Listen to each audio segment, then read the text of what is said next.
Hello everyone, welcome back to the workshop. So in this video, we are going to be forging another hook blank that you can purchase over at our website, www.blacksmithingblanks.com, where we have well over 100 different styles of blanks, everything from beginner, intermediate to advanced level projects. So be sure to go check that out. The link will be down in the description down below. So the blank that we're working on today in particular is this oak leaf hook blank, and we're also going to be introducing a brand new tool that we carry over at our website there, and that is a Treadle Hammer kit. This kit is available now and it is ready for shipment and all that other stuff, and for a limited time available with free shipping. So be sure to go check that out when you can. So without further ado, let's get right into this project. Obviously, if you're not taking and working with a treadle hammer, you can do these blanks simply by hand at the anvil. I just wanted to play around a bit and show off the various features of the treadle hammer. So let's get right into it. Okay, first things first, we're going to go ahead and draw out the hook end of the portion of this a little bit. We want to thin it out. Take some of that factory edge off there.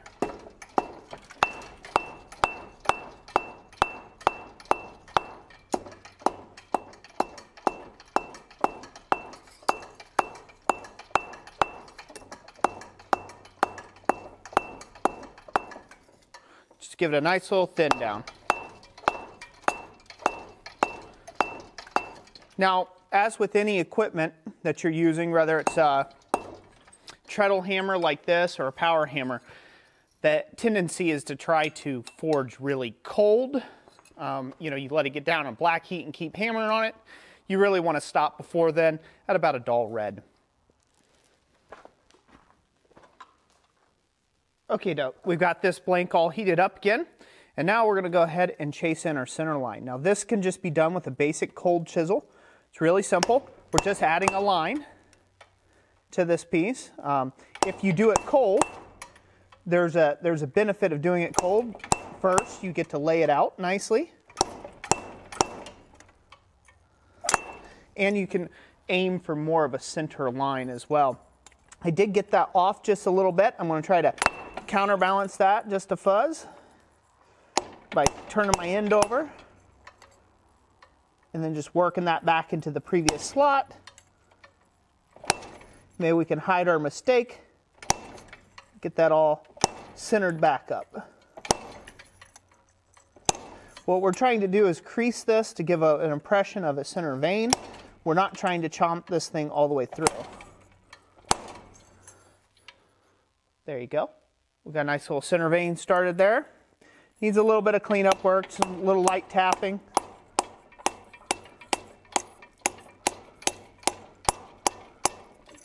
So we'll do that, get that nice and cleaned up. And on to the next step. So now we're going to put in our side veins.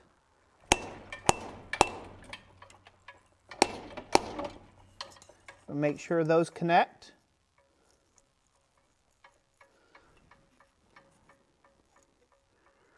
I'm all cross-tongued here. I should go more like that. Might be a little bit better. There we go. And this is still hot enough because I'm using the treadle hammer. I can actually still come in here and cut in on this because this is a blunted kind of cold chisel effect. So I can still actually work at this quite effectively. So I have to rearrange my tong here, cut this from a little bit different of an angle.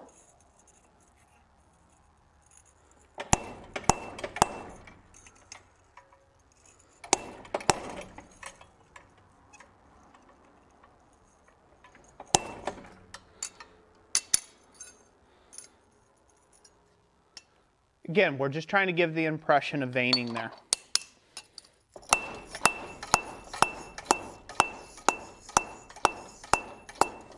Anytime you chisel from the front of a piece, it's going to want to cup. So you do want to straighten that out.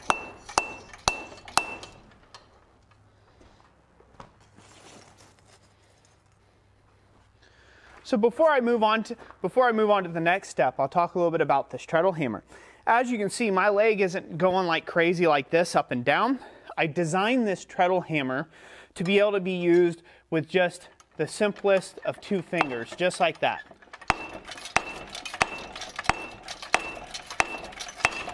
So you can see it can hit pretty darn hard with just some fingers.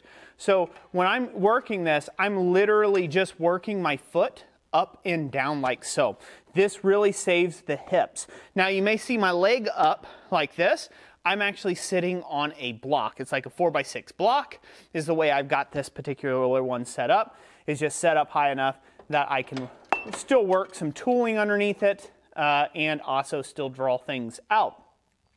Now, this whole hammer kit, like I said, it all comes with everything that you need. This new treadle hammer kit, it comes with everything you need to put it together except for the sledgehammer, which obviously that would be cost prohibitive with the shipping. So you have to provide your own sledgehammer and your own surface to beat upon. This could be anything. It doesn't have to be one of these Achio anvils. This could be a piece of rail track. This could be just about anything you've got lying around the shop that you want to make a bottom die for this thing to take and work on. I find an anvil is the simplest solution. You can use your anvil that you already got in your own shop because the great part about this treadle hammer as well is when you don't need it, you can fold it up out of the way and now you can work just by hand at your anvil and then you can drop it back down when you're ready to go and use it again. So it's a very, very handy tool to have in the shop. And again, these are listed over at the website, www.blacksmithingblanks.com. I encourage you to go check them out. They're for a very reasonable price and you won't be disappointed. Also, there will be a drop-in air assist for this at a later date. So be sure to go check out the website. Okay. Now that we've got those center lines in there, now we're going to use a different tool. We're going to use a little fuller tool. Now this is like an 1/8 inch radius fuller. If you don't have a fuller like this, obviously you just use your cross peen of your hammer. If you got a fairly sharp cross peen,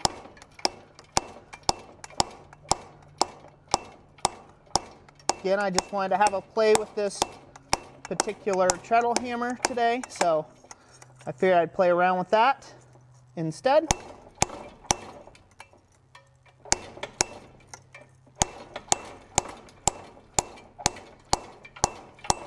Now I will say one thing that is nice about having this, having a treadle hammer with a little 1/8 inch fuller to work this is you can really aim it around those previously made veins that are in the piece. You can really aim it around those and skip over them, and that makes it really nice.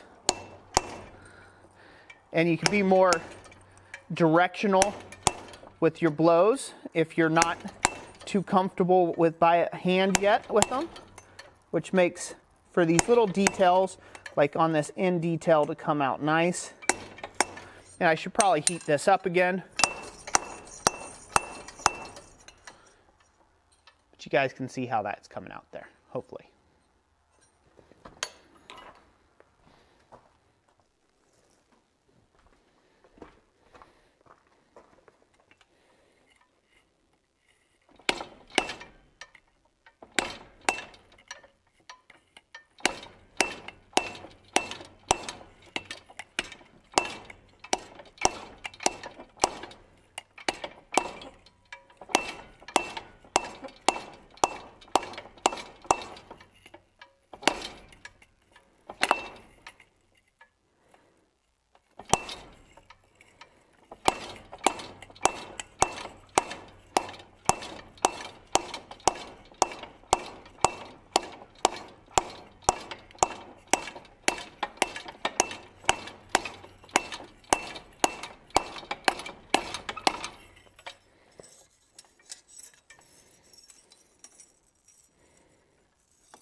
Now we're ready to take and roll up this hook.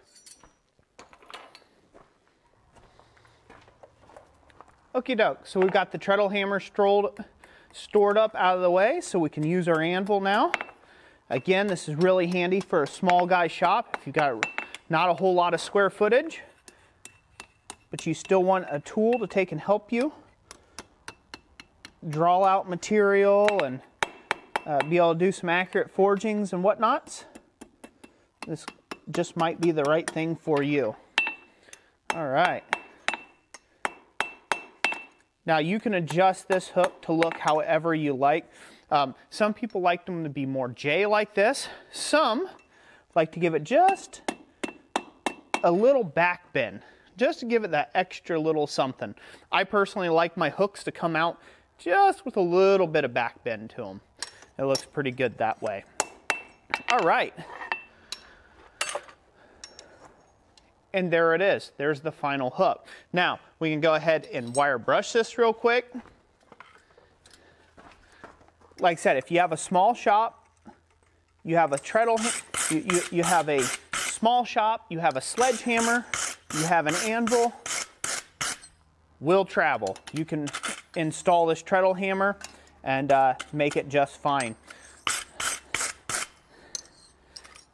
The other thing I want to mention about this treadle hammer in this video is that it is a completely bolt together kit. So there is no welding required. So you do not need to worry about not having a welder to actually assemble this or put it together. All you need is a couple of wrenches. A couple of wrenches and a drill with some standard drill bits that you find at your local hardware store. There we have it.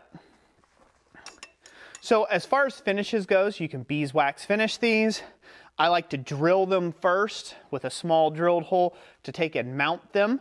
Mount this to a project, maybe like a really nice, flame colored board, and mount them all together like that. Or they can be singular hooks as well. I do put a couple little drill holes right there in that center vein to be able to be my anchoring point, whether you use nails or screws.